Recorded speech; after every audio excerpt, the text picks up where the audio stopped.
Voilà, bonjour et bienvenue fidèle internet. Mboti Nabino sur Zaka branché. Nabino sur le Naka ICM fait qu'on m'a sur le ICM qui t'a partout. Merci Nabino parce que vous prenez ICM. Merci Nabana pour tenir sur France, Belgique, Allemagne. En tout cas, des mondes entiers. Tozawana pour Nabino pour nous informer. Merci Nabino nous sur Bengaka. Au bout de la actualité, les kaka vraiment à la ville professeur Nambo Kanabiso à Congo. Merci Nabino ba question Nabino ba rimé nous sur poser Kabiso. Les lois que ICM qui t'a partout. ICM nous Zaka wana pour nous couper sa Nabino actualité. Ndengeni makambele kaka Nambo Kanabiso à Congo. En tout cas, les qui vraiment na parti bon on ndeko Frank Diongo o ba bengé lelo héros vivant donc ko solo na moko ya bayimbo kanaye concernant makambo ezo le cas actualité ezo le cas vraiment ana kati ya parti ya ndeko so Frank Diongo et toza vraiment awa na parti na ye ya kozwa moko ya bayimbo kanaye ba ameka kopesa so par rapport ba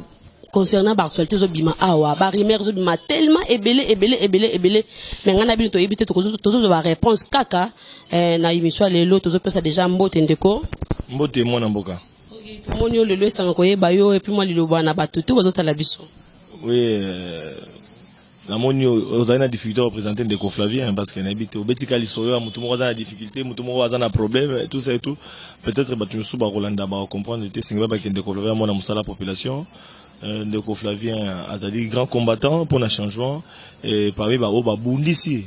régime ndeko Kabila surtout régime anti-valeur régime même sur la corruption régime bomimboka régime oyo et sali que le Congo na biso tous a la difficulté à décoller voilà voilà je suis ouvert dans ma question là.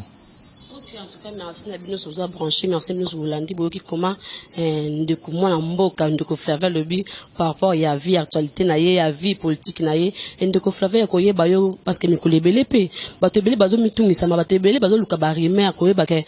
concernant yonan de Frank Diongo c'est comme si boza sous ensemble temenaza étonné que ça la émission on a quatre parties de Frank. Merci beaucoup pour la question nayo. En tout cas, ngape naza surpris. Naza surpris koyoka na ba rumeur ba tunenge za ko circuler ki ndeko Flavien aza sous na MLPT ndeko Flavien aza sous na honorable Frank Diongo te ndeko Flavien bon en fait TV za radio te tout ça awa tout ça na siège à MLP nde ba to constater tout ça na bureau ça la réunion mais mission yo so sala rango ba tunyo so baby kelo tout ça na kati ya siège à mouvement le mouviste progressiste donc Frank Diongo héros vivant aza papa aza papa azali moto yo apesingai goût ya osala politique omoni Etienne Tshisekedi wa Molumba pe à son âme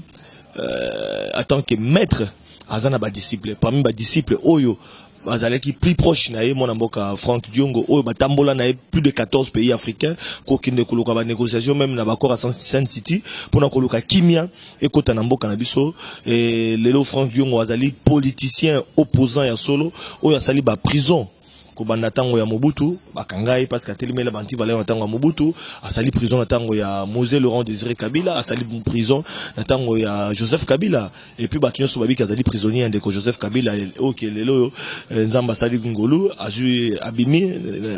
la grâce présidentielle ya président de la République Félix Antoine Tshilombo Tshisekedi donc pendant que le baké Frank Diongo d'abord reste un modèle pour moi. Frank Diongo c'est un papa pour moi. En politique, j'ai été initié, enseigné. C'est vrai que dans un parcours, mais qu'on vend ça vraiment politique, c'est permis il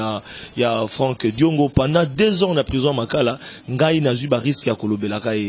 pendant que Joseph Kabila était au pouvoir. Donc na banga quitté, na zonga qui simate, to banda ko défendre toujours ba cause peu d'intérêt. Il y a président national la biso, na mon été pour la nini lelo yo président mondi libanda ngande ko Flavien, na ki ne ko pesa mo Congo na président pour na ko lokani non. Wa izaka ba diabo, hein, de bato la ba diabo, bato balingi te mutwa émerger, balingi mona te bato bazo mona lumière za di besoin de ko Flavien. Bazo mona ndenge de ko Flavien dali ko percer, hein, ezo bangi sa pe ba mususu.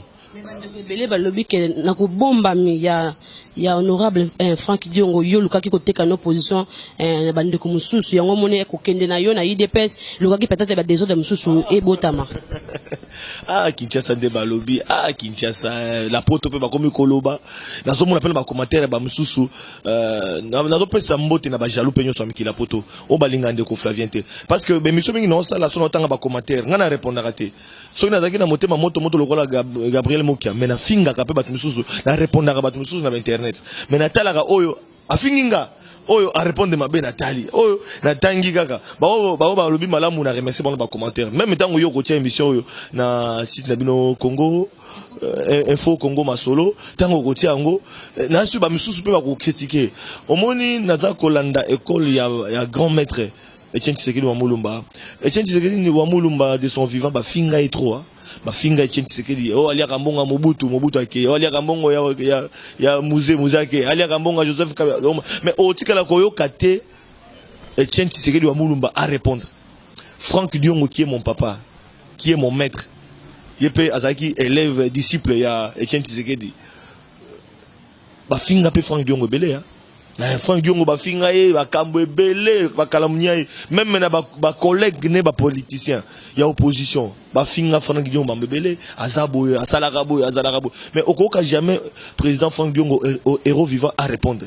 donc omoni yango moni ngape chemin nazo mema nazo landa école ba maître donc le la grand maître Etienne Tshisekedi le la maître nangai Franck Diongo et biso ba disciple tozo kende donc pona koloba ete tozali na école ya opposition radicale tozali na école ya bitumba école ya kobenga na occupation école oyo sala keno lelo yo congolais a retrouvé dignité to banga raté to bravaka la peur yango to lobaka slogan mona parti na biso seule la lutte libère donc na école wana na compter chemin mais biloba loba trop na kolanda ngote ba baza koloba ba koloba Franck ndeko Flavien apesi Franck Diongo mu Congo ndeko Flavien beaucoup tingawa maintenant oyo ça maki na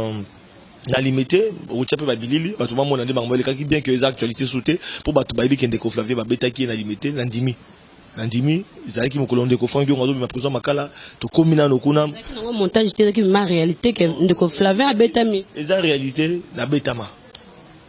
pour la mususu bazo kanisa neti soki ba betinga na kuwanga na te ba betinga bande kwa force du progrès hein ya limité na pesi bango pembote parce que omoni sengolo ba keno bande kwa force du progrès même na IDPS mtu maîtriser bango te donc bazali bato ba banda idéologie depuis kondo Etienne Tshisekedi mtu anda ko maîtriser bango ka kondo Etienne Tshisekedi à part yé mtu ko maîtriser bango zate on azolo ba jime quiconque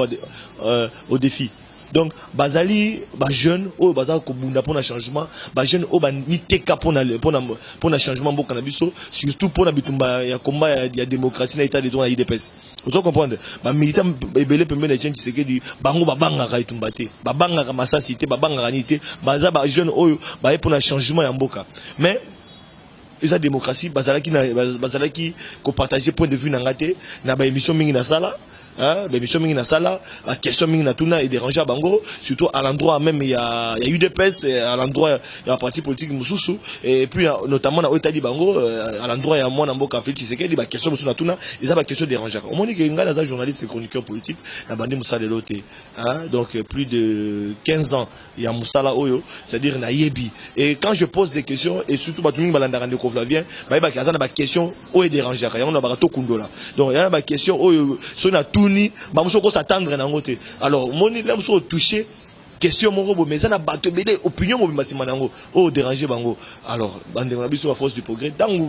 le ko Franck Diongo abimaki prison tangu to dekaki kuna bakana kanga déjà na ebaki bakana kinga isuti ya nini bakanyo ka bwemba moko ko ba wana biko ba kino ezaka ki longi place mususu ngo bakana kayo côté que longi na tikala ko za jamais muto IDPS na côté que longi panani na tikala ko za jamais muto IDPS natika ko za jamais muto IDPS carrière politique na bandiango na MLP donc batuma bateke non ndeko Flavien azali fruit ya te ndeko Flavien da fruit ya Franck Diongo mukolonga pena maître toko kanate na opesa mukongo il s'appelle na mukolo o kino voilà papa to zako tambola mais na moni to tambola ngana moni bongo to ke malamu te na pesi mukongo c'est autre chose osomona mais Batouba Bakeno ndeko Flavien bandi carrière politique il y a opposition na école il y a mouvement le mouviste progressiste ya Franck Diongo donc alors maintenant ce qu'on appelle ça mon Congo par rapport à nini appelle ça mon Congo la partie politique na ngate la formation politique na ngate appelle ça mon Congo na nini non tozaki sika moko na ba élection et c'est ngebo ba kino na opposition tozaki biso ensemble na Genève to kabwani Félix Tshisekedi na Vital Kamerhe basali ya bango cash et la muka etikali mais après biso to se désengagé na processus électoral Flavien daki candidat à Kitambo mais na mi longoli to longoli plus de 100 candidats à MLP à Franck Diongo to bi élection ils la crédibilité yango moni élection zonga na ba yumbi bazako bandela yango zo ma élection na butembe zonga yango o mona mutu boke na élection ba sénateur allez chef de l'état à suspendre installation ya bureau ya disons ya nini ya Sénat ozomona désordre tolobaki maponami oya corner nanga tia mboka likolo tono essence toboyi pente ça toboyi bato bakufa Dieu merci bato bakufi mais tala résultat ba élection corner nanga élection donc lelo ba pesi MNP raison lelo ba pesi ndeko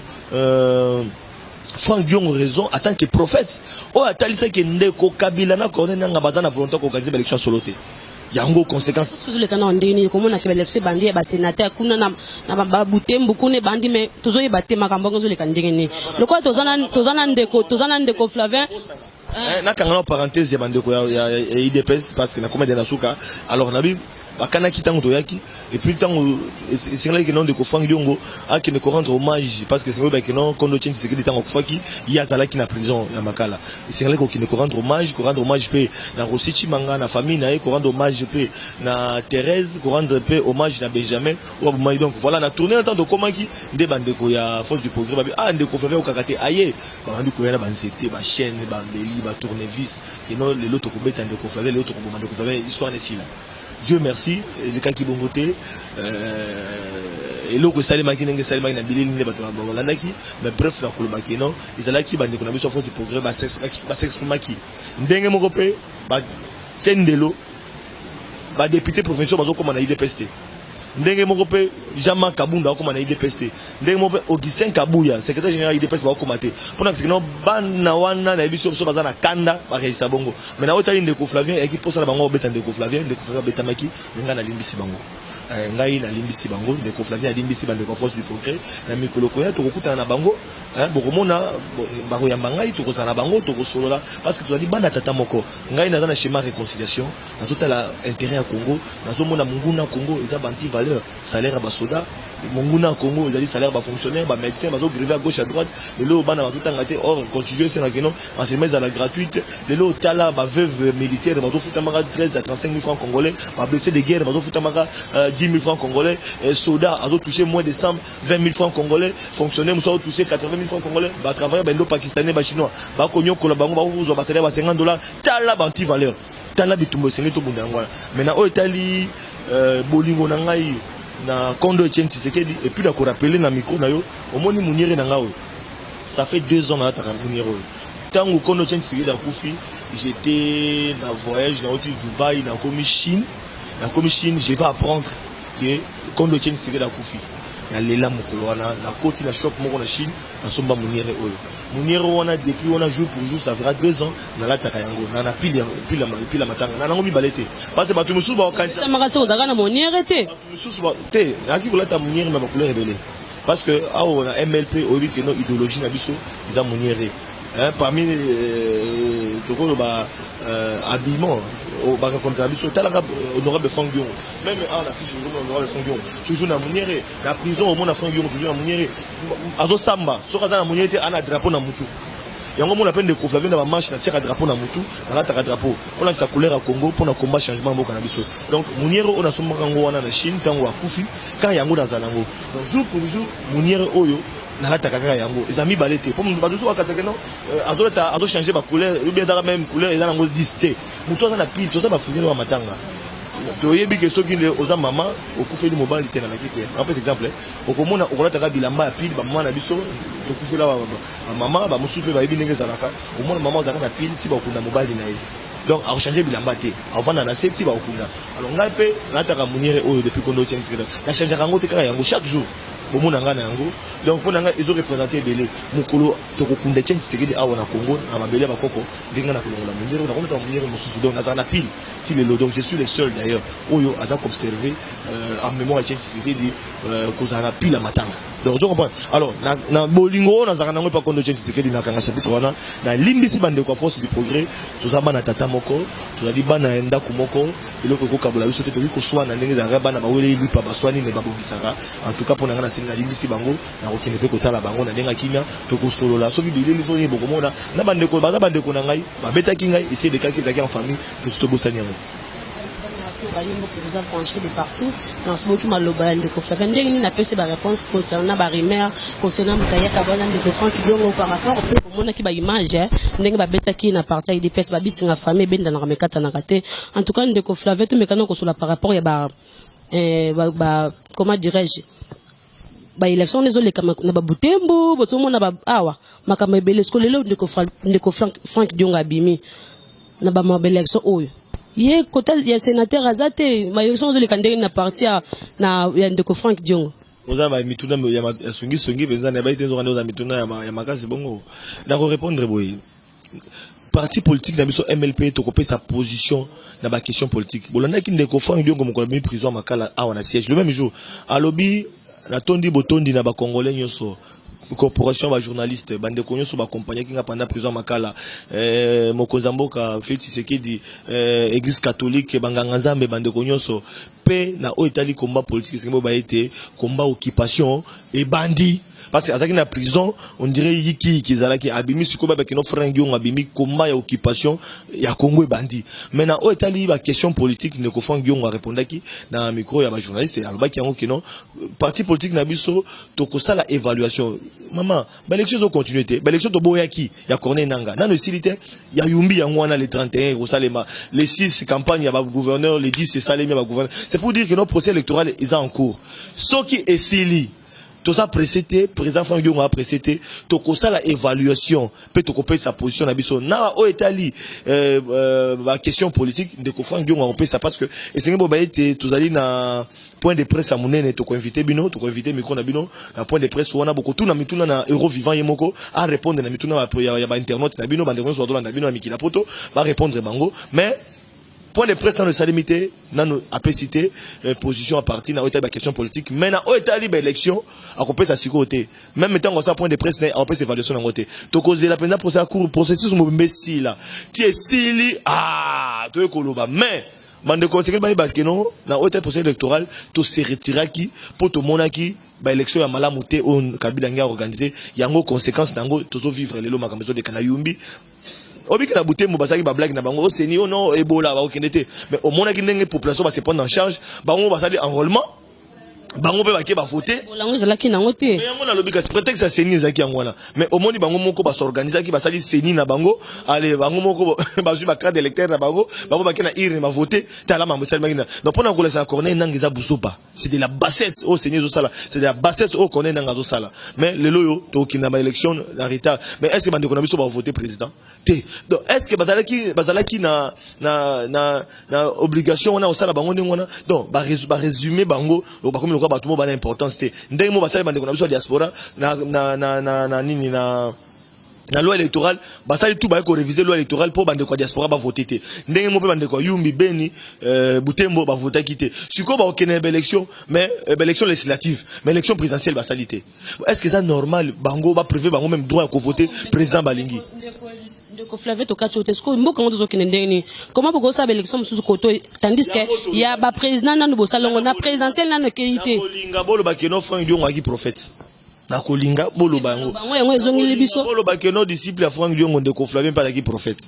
parce que ngana za candidat na Kitambo na se retirer est-ce que oyebi ke na Kitambo ezali fief ya Frank Dionga d'abord ba bayebi ke non c'est les députés les plus élus ya Kitambo Angalema commune de Kinshasa tout ça et bayebi et puis na Lukunga bayebi yango très bien et que na Kanda parce que hier azali candidat na provincial na Kitambo et puis national na Angalema Lukunga mais ba pimela ki carte d'électeur donc ba résumer Frank Dionga donc ba pimela identité le roi Nyama donc azali roi Nyama bazanga identité Frank Dionga et pourtant la prison ba prisonnier sur bazalaki je comprends que carte Claude Mouyambo Jean-Claude Mouyambo bazoki ba carte la prisonnier sur ba carte d'électeur mais ba privé na Frank Dionga ozomona ko o ya régime Kabila ba rendre Frank Dionga ba pimela carte d'électeur et na yango ba pona miango pe ndenga zabo ana carte d'électeur te même ndenga bimi wana bo donc esengeli alandela soki ba kopesa carte d'électeur to identité je pense qu'il a retrouvé identité mais et ça Sony et que bande qu'on a biso même ya Butembo ya Beni ba voter présenté ba privé bango c'est pour dire que toloba qui processus électoral ya Corneille Nangaa et que le processus électoral mo ya mabe tout ça na reconnaître té conséquence les États-Unis baza condamné Corneille Nangaa baza condamné cour constitutionnelle baza condamné Assemblée nationale président Assemblée nationale Obem Minako baza condamné bolanda ki rapport les Nations Unies et ça la passe dans l'Italie l'élection dans beaucoup biso ceux qui États-Unis va comme ko condamner Corneille Nangaa va comme ko condamner Assemblée nationale à travers nani Obem Minako va condamner président cour constitutionnelle na mapona mesale maki tango toloba ki likamona ba ko kabiso et sengeli ne mindele ba loba po ba yoka Corneille Nangaa ça Sony ils ont ça la Sony. Ça va condamner ce qu'il y a mais on a lobby conséquence en Franck Diongo qui prophète n'a disciple à Franck Diongo qui biso tozalio parce que Franck Diongo est notre maître. Ah qui donc moi que tu ba prophète to boycotter qui to se retirer qui na procès électoral en gros. Ozomona to boyaki to kepe na élection ngote. Conséquence le corner nanga comptable devant Nations Unies. Conséquence en président cour constitutionnel basa comptable devant justice, disons devant une